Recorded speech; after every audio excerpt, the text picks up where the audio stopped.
I was 18 years old when I got married. I belonged to a very conservative family, a Baloch family, where good daughters never say no to their parents. My father wanted me to get married, and all I said was, if that makes you happy, I'll say yes. And of course, it was never a happy marriage. Just about after 2 years of getting married, about 9 years ago, I met a car accident. Somehow my husband fell asleep and the car fell in the ditch. He managed to jump out, saved himself. I'm happy for him. But I stayed inside the car and I sustained a lot of injuries. The list is a bit long. Don't get scared. I'm perfectly fine now. Radius ulna of my right arm were fractured. The wrist was fractured. Shoulder bone and collarbone were fractured. My whole rib cage got fractured. And because of the rib cage injury, lungs and liver were badly injured. I couldn't breathe. I lost urinary bowel control. That's why I have to wear the bag wherever I go. But that injury that changed me and my life completely as a person and my perception towards living my life was the spine injury. 3 vertebrae of my backbone were completely crushed and I got paralyzed for the rest of my life.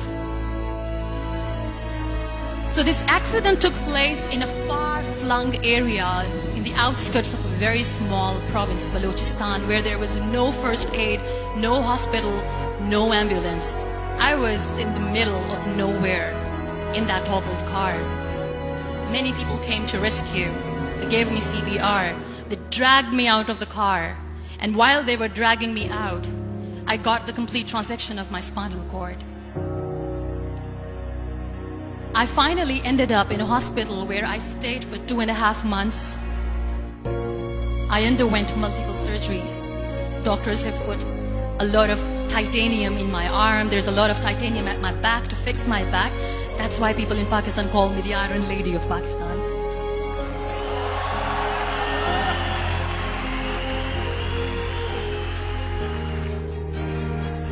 Those 2.5 months in the hospital were dreadful. I will not make up stories just to inspire you. I was at the verge of despair. One day, doctor came to me and he said, well, I heard that you wanted to be an artist, but you ended up being a housewife. I have a bad news for you.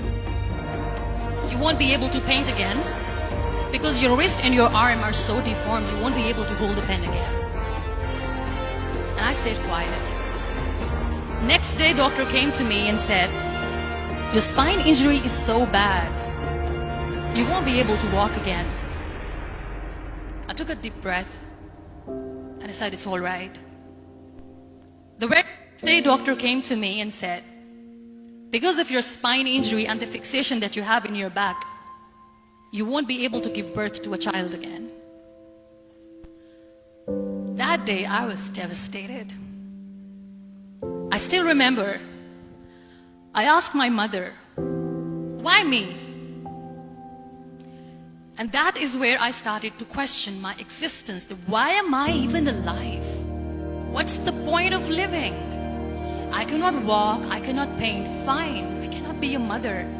And we have this thing in our heads, being women, that we are incomplete without having children. I am going to be an incomplete woman for the rest of my life. What's the point? So my mother said to me, this too shall pass. God has a greater plan for you. I don't know what it is, but He surely has.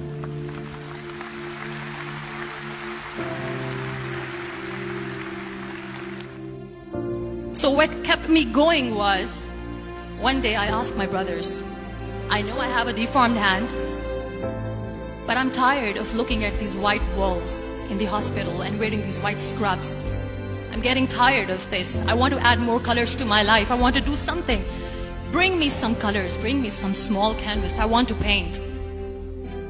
So the very first painting I made was on my deathbed, where I painted for the very first time.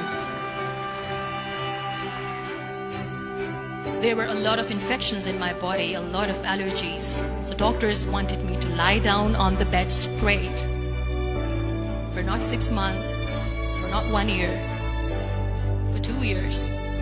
I was bedridden, confined in that one room, looking outside the window, listening to the birds chirping, and thinking maybe there will be a time when we'll be going out with the family and enjoying the nature.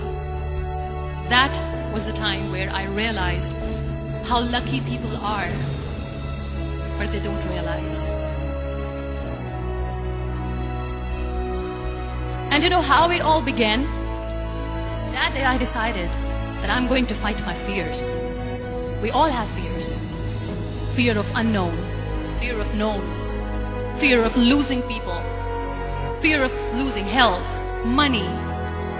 We want to excel in career, we want to become famous, we want to get money. We are scared all the time. So I wrote down one by one all those fears. And I decided that I'm going to overcome these fears one at a time. Do you know what was my biggest fear? Divorce. It didn't work. But the day I decided that this is nothing but my fear, I liberated myself by setting him free. And I made myself emotionally so strong that the day I got the news that he's getting married, I sent him a text that I'm so happy for you and I wish you all the best. And he knows that I pray for him today.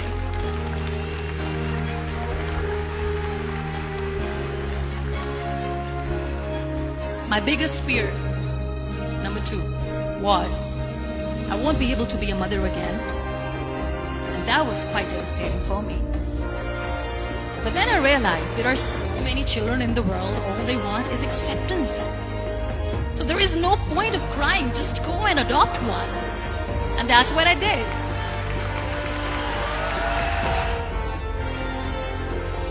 So when you accept yourself the way you are, the world recognizes you.